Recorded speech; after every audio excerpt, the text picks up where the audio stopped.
এটা আমাদের সংসদ নেতা জনাব তারেক রহমান এটা সংসদ নিকট দুইটা প্রস্তাব নিয়ে উপস্থাপন করেছিলেন যে আমরা ওনার প্রস্তাব যে কেউ ডিউটি ফ্রি ট্যাক্স ফ্রি কোনো এমপি প্রিভিলেজে কোনো গাড়ি নেবে না।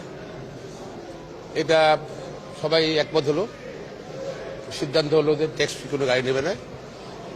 আর যেটা হলো যে সরকারি কোনো প্লট যারা এমপি হয়েছেন সরকারি কোনো প্লট বরাদ্দ নেবে না, সেটা একমত হলো। আপনি কোনো ফোন পেয়েছেন পরিষদ সভাপতি?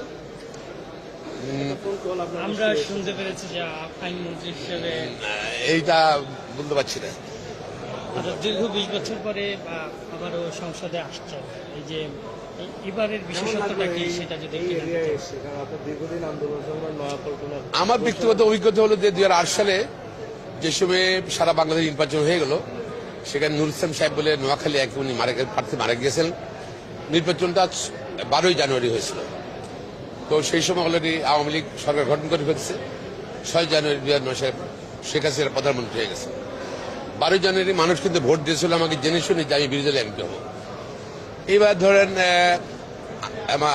আমার জনগণ ভোট দিয়েছিল, আমি মনে করছি যে সরকারে যাব, আমি সরকারে গেলাম। আমরা সরকারি দলে আছি এবং সরকারি দলে অনেক দায়িত্ব আছে, সরকারে থাকলে অনেক দায়িত্ব আছে।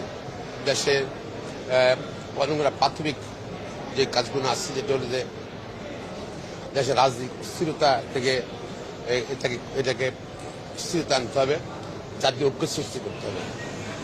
তারপর মব জাস্টিস বন্ধ করতে হবে কঠিনভাবে, এবং আপনার যেন সবাই আইন অনুযায়ী সবাই চলে সেই ব্যবস্থা গ্রহণ করতে হবে।